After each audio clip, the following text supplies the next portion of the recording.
Weapon reskins in TF2 are a neat concept that's not really used to its full potential. It's nice to be able to pick and choose what a certain set of stats looks like in your hand, but it's also disappointing that Valve created these really cool weapon models only for them to be more expensive versions of weapons you wouldn't want to use anyway. So the last time I did this, I only looked at weapons that are easily obtainable, that way nobody can call them pay to win. But this time around, I've come to the realization that nobody actually cares, so I'm going to be taking a look at all of the expensive weapon reskins, you know the ones.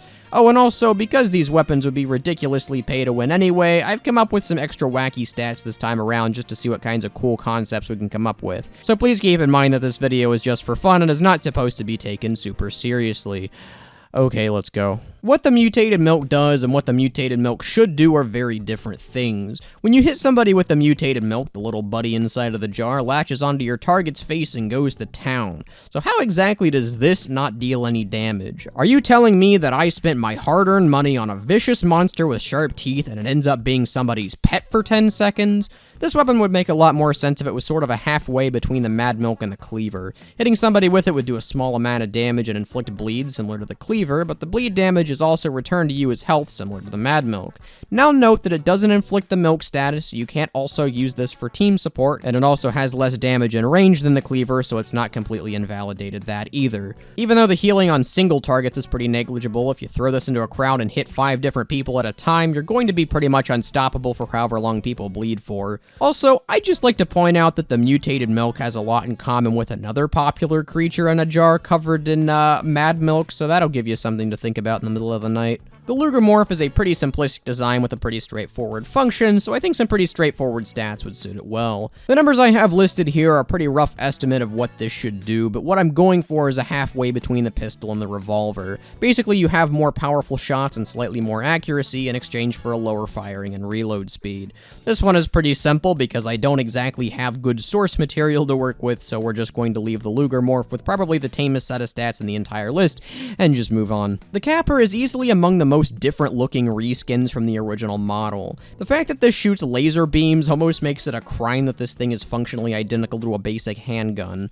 My thought with the Capper is that in order to make it feel like the sci-fi weapon it's supposed to be, we give it some kind of powerful laser beam that penetrates enemies and generally does a lot of damage. If you right-click with this weapon, you can fire what's effectively a combination between the Cowmangler's charge beam and the Shooting Star's piercing laser.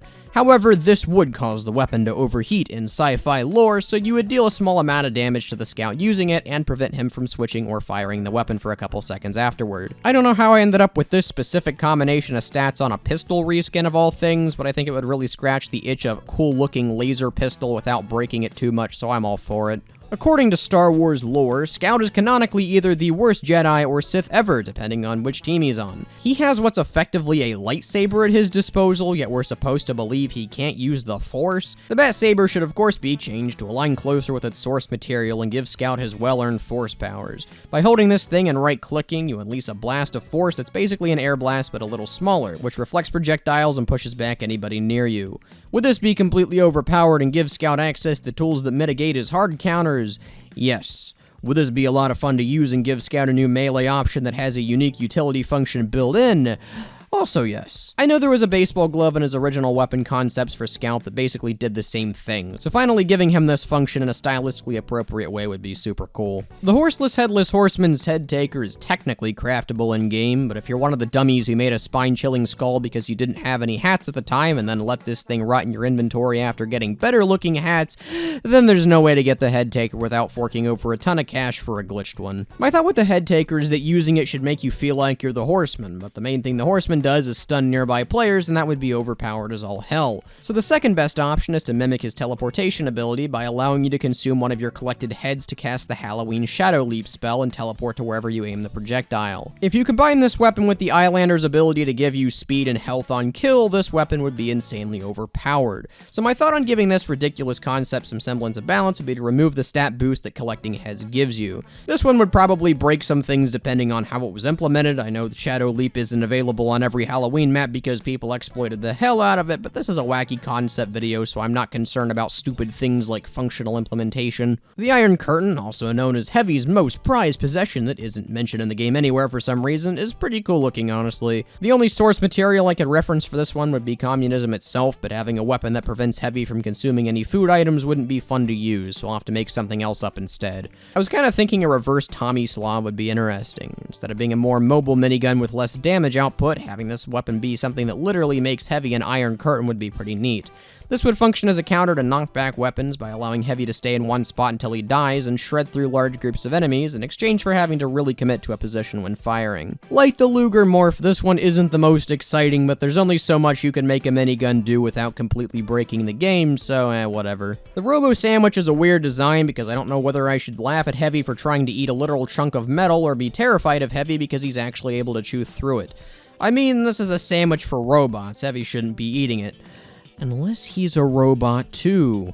Oh yeah, it's Transformers time. It would be neat if Heavy had a purely defensive lunchbox item that would make him a lot more resilient in exchange for a good chunk of mobility and healing received. Of course, like many other things on this list, this would be ridiculously powerful, so adding a thematically appropriate counter in the form of the Electro Sapper would be a worthwhile addition, and it would also give the Sapper some things to do. Again, these changes are just for fun. I know this is extremely overpowered, but I'm more interested in getting the base concept for a defensive Heavy lunchbox out there than fine-tuning the specific numbers. If you like this enough to give this balanced stats, please let me know what you would change. The bread bite is stuck in a halfway point between being menacing and adorable. I mean, come on, the little guy in your hand is just kind of chilling there. He's not doing anything wrong. Anyway, for this one, I wanted to play around with the concept of speed boosting Heavy items, and I ended up fully endorsing the Fat Scout playstyle in the process. The basic idea is that it works kind of like the Eyelander, where you get speed on kill, except instead of also increasing health, it increases damage.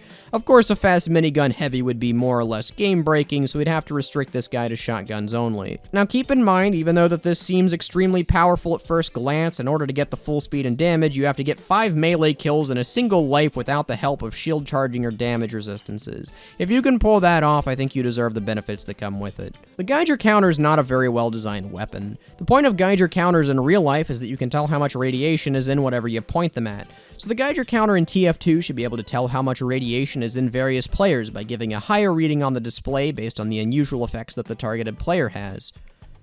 Just kidding, we're giving this thing homing rockets. The Wrangler's mostly used as a defensive tool because of the shield it has, so I thought a more offensively oriented sentry controller would be a fun concept to test. I'm thinking benefits like better auto lock, faster firing speed, less ammo consumption, and also, yes, if you're locked onto a player, then the rockets will home in on them. This is a lot of stuff to give a sentry, but keep in mind that giving up the Wrangler shield is a lot to ask because of how good it is, so we need some ample incentive to be an offensive engineer instead. Ah, the Shooting Star. This was such a fun one to play around with because a laser rifle can be about anything. You don't need to keep yourself grounded in the laws of common sense because it's futuristic tech, who knows what it can do. I think the most interesting concept I came up with was this one. A rifle that has ricocheting shots would not only look super cool because of the lasers that it fires, it could also lead to some massive brain plays depending on how well you know your map geometry. Just to make it fair though, we'd have to impose a damage penalty for each bounce and pierce it does, so that way you couldn't one-shot a medic that's hidden behind 3 walls and a Heavy.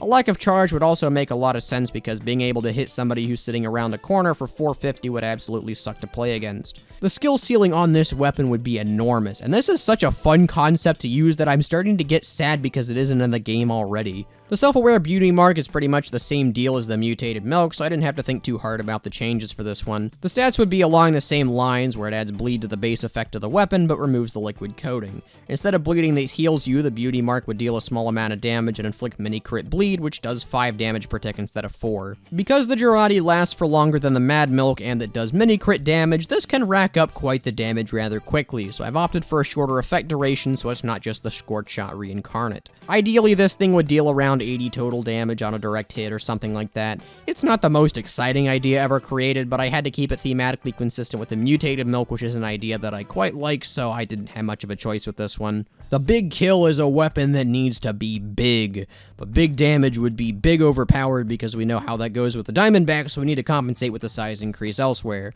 The Big Kill would fire big bullets, which would probably have big force behind them. So what about a revolver that knocks you and your opponent back like the force of nature? This is probably the most ridiculous idea ever, since Spy does about the opposite thing as Scout, but this would honestly be so fun to use that I'm all for it. Imagine browsing through Reddit and seeing a bunch of montages of Spies doing big kill jumps into backstab, or of Spies getting environmental kills by blasting people off cliffs. I gave this thing a pretty hefty firing speed penalty just so you couldn't juggle people around or fly through the air, but single knockback shots would be such a cool playstyle for Spy, and he does kind of need some kind of mobility increasing option anyway. The Black Rose is another case of a weapon that's technically free but completely unattainable nowadays since Arma shut down a few years ago. If you want to buy a tradable one, well, you're gonna need a couple kidneys and a lot of luck.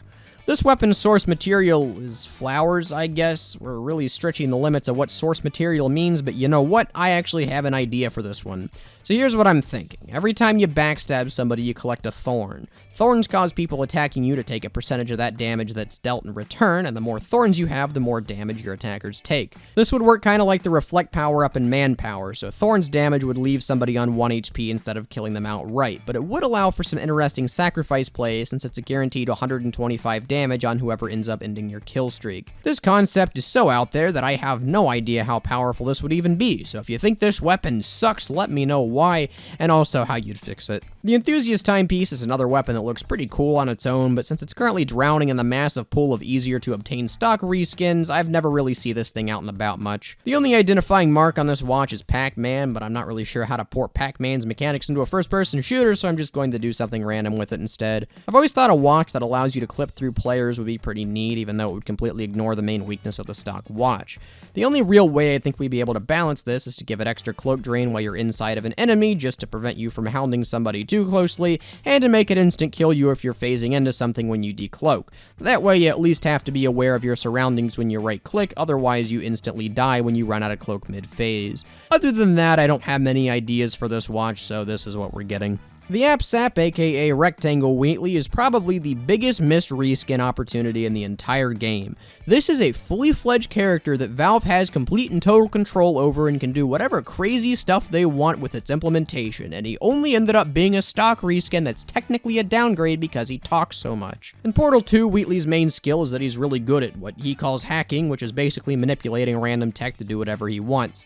I think it would be interesting to make the Appsap a reverse sapper, where instead of only being able to destroy enemy buildings, you could also place it on friendly buildings to grant them a small buff. My main thoughts on the function of this buff would be to make buildings passively repair themselves, pretty slowly of course, and to make them operate a bit faster, similar to my mall idea in the last video. So that means sentries would fire and turn faster, dispensers would heal and regenerate metal faster, and teleporters would recharge faster. The way you could remove an Appsap that's buffing enemy buildings would just be to deal enough damage to them, since the Appsap takes the same amount of damage as the buildings do. Now, because this idea is so dang powerful, I played around with a few downsides to make it not completely broken, including limiting the number of sappers you can place at a time, giving the sapper a placement cooldown, making the sapper not disable enemy buildings when you sap them, and a few other random debuffs. But ultimately, I realize that I'm probably thinking too hard about this because engineer is probably the worst class in the game as it is, and I'm also not really going to figure this out on my own. So if you have any ideas of how to balance this thing, leave a comment with the new stats. I know I said a few times I'm not worried about balance in this video, but this idea is cool enough that I want to be a perfectionist with it.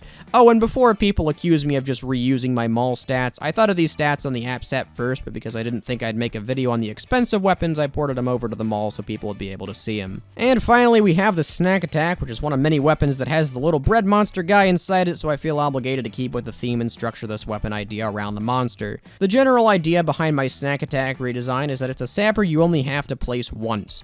If the sapper destroys whatever building you place it on, the bread monster will automatically jump to another building that's in range and start sapping that one too. This makes it a lot easier for spies to deal with attended nests, since you only have to worry about placing one sapper that does more damage and takes longer to remove before fighting the engineer. I honestly don't even think this weapon would end up being that good, since it just means that you take longer to sap most sentry nests, but the fundamental idea behind it's pretty cool, so I figured I'd at least throw it out there. And there we have it. Between this video and the last one, a majority of TF2's weapon reskins have been given their own identity separate but equal to the weapons they derive from. I mentioned this in the last video too, but if you're confused as to why I didn't put stuff like all-class melees or the original on these, it's because they would either be too hard to balance for every individual class, or because they're already functionally slightly different than their counterpart in one way or another. And no, I didn't forget the Golden Wrench either, I just didn't think it was interesting enough to deserve its own spot in the video because it's basically just a glorified Australian. Anyway, if you liked the video, be sure to click like. If you disliked the video, feel free to send me an angry letter via pigeon mail, and most importantly, have a good one.